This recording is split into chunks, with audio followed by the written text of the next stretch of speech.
नमस्कार दोस्तों। तो आज हम ब्रिलियंट का मॉडल सेट 1 लेके आए हैं, जिसमें मैथ के ऑब्जेक्टिवों को हम देखेंगे। देखिए क्वेश्चन नंबर 1 क्या है।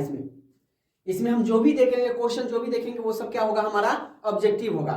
तो उसी को हम समझते हुए ऑब्जेक्टिव को हम बनाने का प्रयास करेंगे। तो देखिए क्वेश्चन नंबर 1 क्या है। दो धनात्मक पूर्णांक सी और डी, जहां क्या कर रहा है, सी बड़ा है। देखिए ये जो है, इसका मतलब क्या, ये एरो का मतलब होता है, अगर ये जिधर घुमा रहता है उसका मतलब वो उधर बड़ा होता है। तो सी मतलब ई एरो इधर दिया हुआ है, मतलब सी बड़ा है डी से। डी से बड़ा क्या ना है, सी है। हो तो भागफल क्यू तथा शेषफल आर दिया है। जहां कह रहा है 0 बड़ा होगा आर से और आर बड़ा होगा डी से। सबसे बड़ा क्या होगा इसमें, डी को, मतलब सी को छोड़ के। हो तो निम्नलिखित में कौन सा कथन संबंध सत्य होगा, Q बराबर सी डी प्लस आर या C बराबर डी क्यू प्लस आर। आप फॉर्मूला पढ़े होइएगा कि भाज्य बराबर क्या होता है, भाजक गुणे भागफल प्लस क्या होता है, शेषफल। ये फॉर्मूला आप पढ़े होइएगा, राइट। इसको हम क्या कहते हैं, A बराबर डी क्यू प्लस का आर। बस इसी को चेंज कर दिया है, ठीक है। ए सबसे बड़ा हमारा क्या होगा, सबसे बड़ा होगा हमारा भाज्य। भाज्य बड़ा होता है क्या चीज से, भाजक से। तो यहां पर देखिए यही हमारा क्या है, सी हमारा क्या होगा, भाज्य, और डी हमारा क्या है, भाजक। यानी तो बड़ा यही दिया ना, इसी प्रकार से दिया है। सी छोटा दिया, स्मॉल दिया, तो हम भी स्मॉल देते हैं, राइट। सी बड़ा है डी से, इसका मतलब क्या होगा, जो हमारा इसके रूप में लिखेंगे तो सी बराबर भागफल तो दिया हुआ है क्यू, भाजक क्या दिया हुआ है हमारा, डी। तो सी बराबर डी मतलब गुणे भागफल क्यू प्लस हमारा शेष क्या हो जाएगा, आर। तो ये इस संबंध में सत्य होगा। तो सी बराबर डी क्यू प्लस आर। देखिए ऑप्शन कौन है, ऑप्शन नंबर बी हमारा क्या हो जाएगा, राइट हो जाएगा। इसका सेकंड नंबर देखिए, यदि m एक धनात्मक पूर्णांक हो तो धनात्मक विषम पूर्णांक का रूप क्या होगा, 4m प्लस का 2, 4m प्लस का 4, 4m प्लस का 1, या इनमें से कोई नहीं। तो धनात्मक पूर्णांक किसको कहते हैं, जो प्लस में हो, यानी +1 से लेके डॉट डॉट कहां, इनफाइनाइट तक, अनंत तक जो जाएगी प्लस में, उसे हम क्या कहेंगे, धनात्मक। तो हमें क्या कर रहा है कि विषम पूर्णांक बनाने के लिए, तो इसमें मान रखिए आप विषम। तो 4 गुने m, हम m बराबर ले लेते हैं। m बराबर मान लीजिए आप ये 1 2 3 डॉट डॉट इनफाइनाइट, तो 2 तक का हम मान निकालते हैं। 1 प्लस का 2, तो 4 एकम 4 प्लस का 2 बराबर 6। क्या आ गया, सम संख्या आ गया। हमें क्या बताना है, विषम संख्या। इसमें रखिए 4 गुने 1 प्लस का 4, 4 प्लस का 4 बराबर का क्या आ गया, 8। ये भी नहीं होगा, ये भी नहीं होगा, दोनों सम संख्या। अब देखिए 4 गुने 1 प्लस का 1, 4 एकम 4 प्लस का 1 इक्वल टू 5। अब देखिए ये 5 क्या हो गया, क्या विषम संख्या। आप कहिए कि सर हम एक और रख के देखते हैं, उसमें अगर विषम संख्या आता है तो ये हमारा सही होगा, नहीं आएगा तो फिर इनमें से कोई नहीं हम टिक लगाएंगे। तो देखिए m बराबर फिर हम 2 पर बनाते हैं, तो 4 गुने 2 प्लस का 1 बराबर 4 दूना 8 प्लस का 1 बराबर का क्या हो जाएगा, 9। यानी ये ऑप्शन नंबर सी हमारा सही होगा। आप m बराबर कितना भी इसमें रखिए 4m प्लस 1 में, वो हमेशा क्या हो जाएगा, एक विषम पूर्णांक हो आएगा। तो इस प्रकार से आप इसको हल कर लीजिएगा। तीसरा है, यूक्लिड विभाजन एल्गोरिथम का अनुप्रयोग होता है क्या, 2 धनात्मक पूर्णांकों के लॉसन निकालने में, या 2 धनात्मक पूर्णांकों के मौसन निकालने में, 3 धनात्मक पूर्णांकों के लॉसन निकालने में, या 3 धनात्मक पूर्णांकों को मौसन निकालने के लिए। तो एल्गोरिथम विधि से जो हम बनाते हैं क्वेश्चन, उसमें क्या करते हैं, मौसन ही निकालते हैं ना। या क्या होगा 18 और 52 99, या कुछ भी होता है, इसके जगह पर कोई भी पूर्णांक होगा। तो हम हमेशा 2 संख्याओं मतलब 2 धनात्मक पूर्णांकों के मौसन निकालने के लिए हम उपयोग करते हैं एल्गोरिथम का। तो हमारा ऑप्शन नंबर बी क्या हो जाएगा, सही हो जाएगा। अब आगे देखिए क्या है, क्वेश्चन नंबर चौथा, निम्नलिखित में कौन सा अभाज्य संख्या है। अभाज्य संख्या हम किसको कहते हैं, जिसका दोनों संख्याओं का मौसा अगर 1 आता है उसको हम क्या कहते हैं, अधिकतम, है ना, हाईएस्ट कॉमन फैक्टर 1, उसको हम क्या कहते हैं, अभाज्य संख्या। या दूसरी शब्द में जो 1 या स्वयं से कटे, स्वयं का मतलब क्या होगा, खुद से कटे, वैसी संख्या को हम क्या कहेंगे, अभाज्य संख्या कहेंगे। इसके में आ जाता है आपका क्या, 2, उसके बाद 3 5 7 11 13, कहां तक चली जाएगी, ये भी इनफाइनाइट तक जाएगी। सबसे छोटी अगर हम पूछे अभाज्य संख्या तो 2 हो जाएगी, जो कि 2 एक क्या है, सम संख्या है। ठीक है, इसी प्रकार आप इसमें देखिए 13 सते ये कट रहा है, 13 गुने 7 यानी ये अभाज्य संख्या नहीं है। 213 को आप कितना से लगा सकते हैं, इसका अभाज्य गुणनखंड करेंगे 11 से, 11 एकम 11 हो जाएगा और ये भी कट जाएगा, है ना।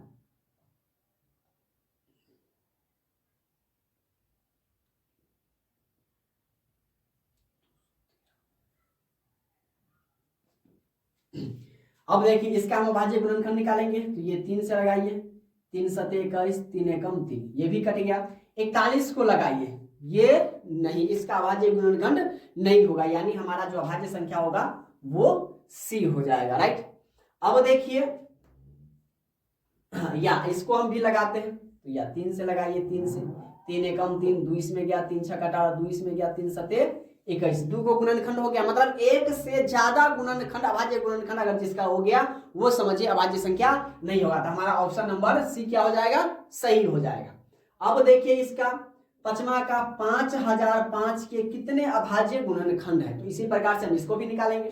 तो 5005 है, तो जिसके अंत में 0 और 5 हो वो 5 से विभाज्य होगा, इस बात को आप याद रखिएगा। ठीक है, तो 5 से हम लगाएंगे इसको, 5 एकम 5, 0 0, 5 एकम 5।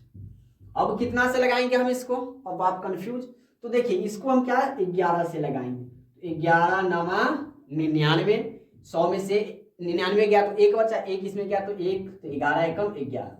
फिर आप कितना से लगा सकते हैं, 13 से, 13 सत्ते 91। अब देखिए इसमें कितना अभाज्य गुणनखंड आ गया, 1 2 3 4, 4 आ गया। तो हमारा ऑप्शन नंबर देखिए 4 कहाँ है, ये हो जाएगा। इसको हम ऐसे बनाएंगे। क्वेश्चन नंबर 6 देखिए, बड़ा इंटरेस्टिंग है ना।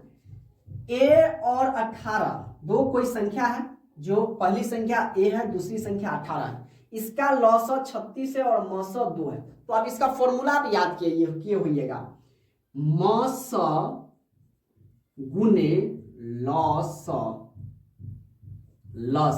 बराबर क्या होता है, दो संख्याओं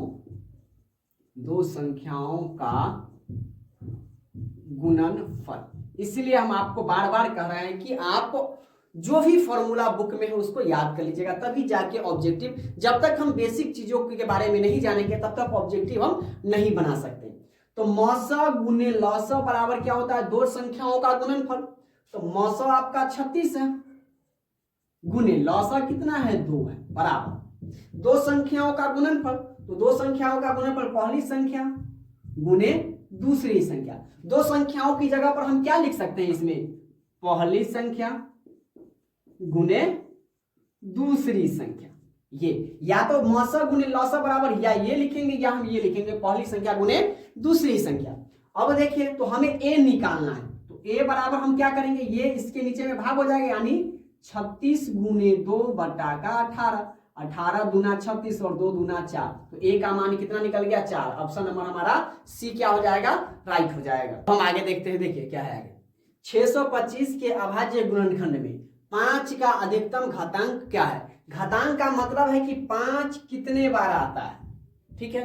कैसे, तो हम इसका सबसे पहले 625 का क्या करेंगे, अभाज्य गुणनखंड निकालेंगे। तो किस प्रकार से, हमें उम्मीद है कि ये आपको आता होगा अभाज्य गुणनखंड, जिसके अंत में हम क्या पहले बता चुके हैं कि 0 और 5 वो 5 से हमेशा भाग लगेगा। 5 से हम लगाएंगे, 5 एकम 5, एक इसमें गया तो 12, 5 गुना 10, 2 इसमें गया 50 25, फिर 5 से 5 गुना 10, 2 इसमें गया 50 25, फिर 5 से लगाएंगे 5 एकम 50 25, फिर 5 से लगाएंगे 5 एकम 5। अब देखिए क्या वो 5 आ गया, 1 2 3 4, यानी हम क्या लिख सकते हैं, 625 बराबर 5 पे पावर 4। तो घातांक हमें पूछ रहा है, हमेशा घातांक का मतलब आप घात या घातांक पावर होगा, तो कितना है, 4 है। तो ऑप्शन नंबर कहाँ है, 4, डी। ऑप्शन नंबर डी हमारा सही हो जाएगा, राइट। अब देखिए 45 और 60 का, ये तो बच्चा वाला सवाल आ गया, राइट। 45 और 60 का क्या निकालना है, मौसा निकालना है, तो फटाक से आप निकाल दीजिए। 45 और 60 का क्या मतलब लगाएंगे, एक मतलब 45, ये हो गया 5, ये 1, ये हो गया 45, 15 दिया 45, कितना मतलब काटिक 15। यहाँ पर जो हमारा होता है वही हमारा क्या होता है, हाईएस्ट कॉमन फैक्टर, HCF का फुल फॉर्म यानी 15। तो ऑप्शन नंबर 15 कहाँ है? डी, ऑप्शन नंबर डी में हमारा 15 है, तो ये हमारा सही हो जाएगा। अब देखिए P तथा Q दो अभाज्य संख्या है, तो उनका मौसक क्या होगा, इसको जरा समझने का प्रयास कीजिएगा। इसमें अधिकतर बच्चे कंफ्यूज हो जाते हैं। देखिए दो अभाज्य संख्या कभी भी हो, दो अभाज्य संख्या जो स्वयं और एक से कटे उसी को हम अभाज्य संख्या कहते हैं। तो पहले हम कोई दो अभाज्य संख्या लेते हैं, मान लीजिए हम एक लेते हैं 11 और लेते हैं 13। तो पहले हम इसका क्या निकालेंगे? HCF निकालेंगे, ठीक है। उसके बाद हम ये निर्णय लेंगे कि वो कोण क्या होगा, ठीक है। तो आप देखिए 11 और हम 13 का HCF निकालते हैं, एक मर्तबे लगाएंगे 11, ये कितना आ गया? ये हो गया 2, ये कट गया, ठीक है। 11 क्या मर्तबे?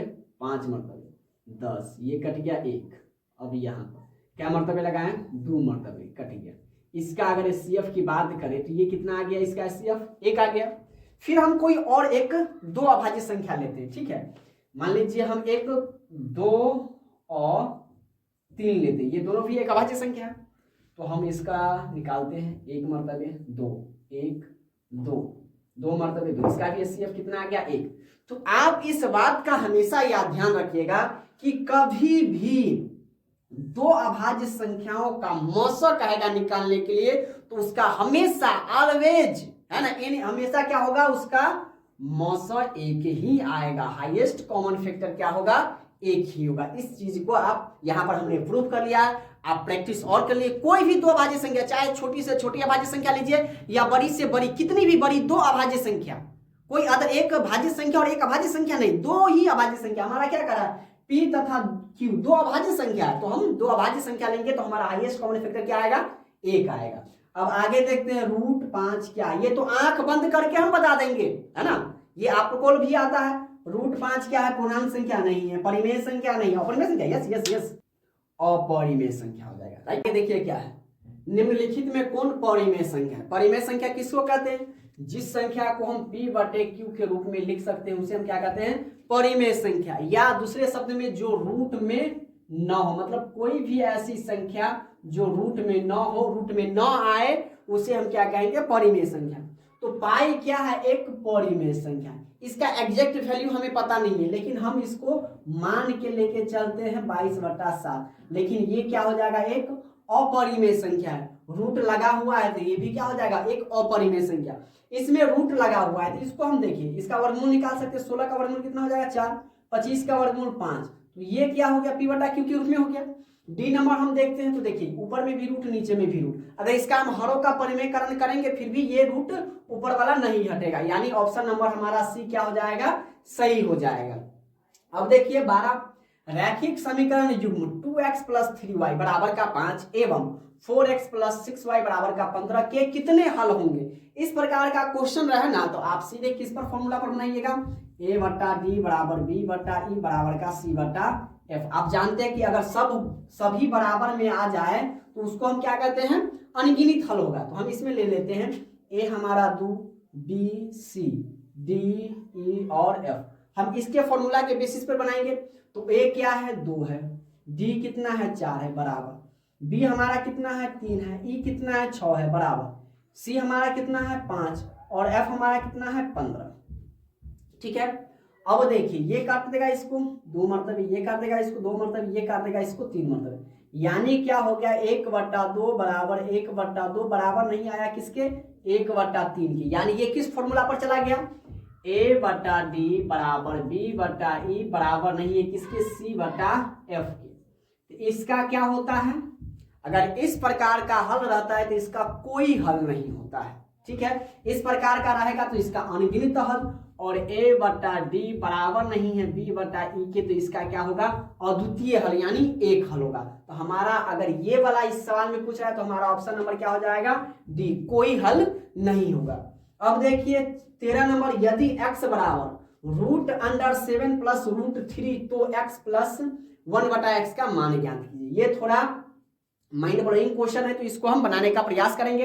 तो देखिए सबसे पहले हम 7, इसको रूट में जो है इस 7 को हम क्या लिखेंगे? A + B के होल स्क्वायर पर हम लिखेंगे। तो कैसे? तो देखिए 7 को हम क्या लिख सकते हैं? 2 + 2 का A + B के होल स्क्वायर पर लिखेंगे, 2 का स्क्वायर प्लस 2 गुने ये तो √3 है ना।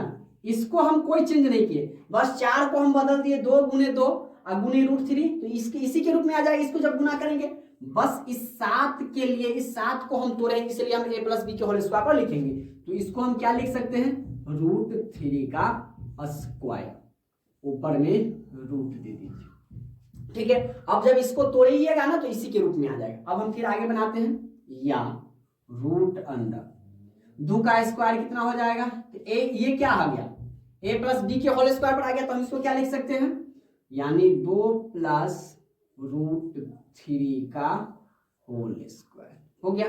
आप जानते हैं कि स्क्वायर से हम क्या काट देंगे, रूट को काट देंगे, ठीक है। तो हमारा फाइनली क्या आ गया, 2 + √3 ये हो गया। तो x का मान क्या हो जाएगा, 1/, यानी x बराबर क्या आ गया, 2 + का √3, तो यानी क्या हो जाएगा, 1/x बराबर क्या हो जाएगा, 1 + 2 + का √3। अब हम इसको क्या करेंगे, हरों का परमेकरण, तो हरों का परमेकरण आप जानते हैं कि नीचे अगर प्लस है तो ऊपर नीचे हम माइनस से गुना करते हैं, तो इसको हम क्या करेंगे, 2 - का √3 बटा 2 - का √3 से हम मल्टीप्लाई करेंगे। तो 1 से जब मल्टीप्लाई करेंगे तो ये क्या हो जाएगा, 2 - का √3, और a + b × a - b क्या हो जाएगा, a², यानी 2 का स्क्वायर माइनस √3 का होल स्क्वायर, इसको भी हम होल स्क्वायर कर देते हैं।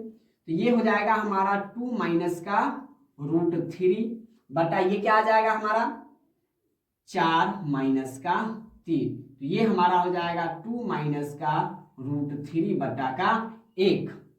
अब देखिए 1/x का मान कितना आ गया, 2 - √3 बटा 1, तो नीचे में 1 की कोई वैल्यू नहीं, तो हमें क्या पूछ रहा है, x + 1/x, तो x + 1/x, तो x का मान हमने पहले क्या निकाला है, 2 + √3, तो हम इसको क्या लिखेंगे, 2 + √3, प्लस है प्लस डाल देंगे, या तो कोष्ठ में हम नहीं भी डाल रहे, ठीक है, जब जोड़ते ही है प्लस है। तो अब देखिए क्या है, x का मान 1/x का मान हम कितना आ गया, 2 - √3, तो नीचे में 1 की वैल्यू, तो नीचे हम नहीं लिखेंगे 1, तो ये हो जाएगा 2 - का √3।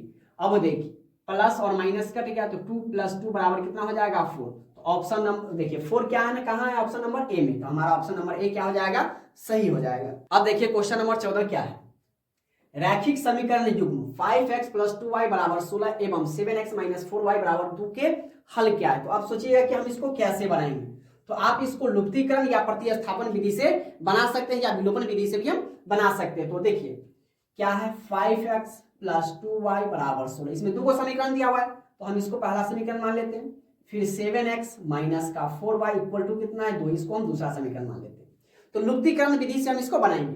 तो एक लुप्तीकरण विधि में क्या करते हैं, कोई एक को हम बराबर करते हैं, तो इसमें हम देखिए y बराबर को बराबर करेंगे, तो समीकरण 1 में हम क्या करेंगे, 2 से मल्टीप्लाई करेंगे, तो ये क्या हो जाएगा, 5 दूना 10x प्लस का 2 दूना 4y = 16 दूना 32, ये सेम का सेम x - का 4y = का 2। लुप्तीकरण में क्या होता है, एक को लुप्त कर देना, ठीक है, प्लस से, यानी यहां पर हम लिख देंगे जोड़ने पर कट गया, है ना, हम ऑब्जेक्टिव बना रहे हैं तो लिखने की कोई जरूरत नहीं है, इसको जोड़ देंगे, तो 7 और 10 कितना हो जाएगा, 17x बराबर ये हो जाएगा 32 2 34, तो x बराबर हो जाएगा 34 बटा का 17, 17 दूना 34, x का मान कितना आ गया, 2।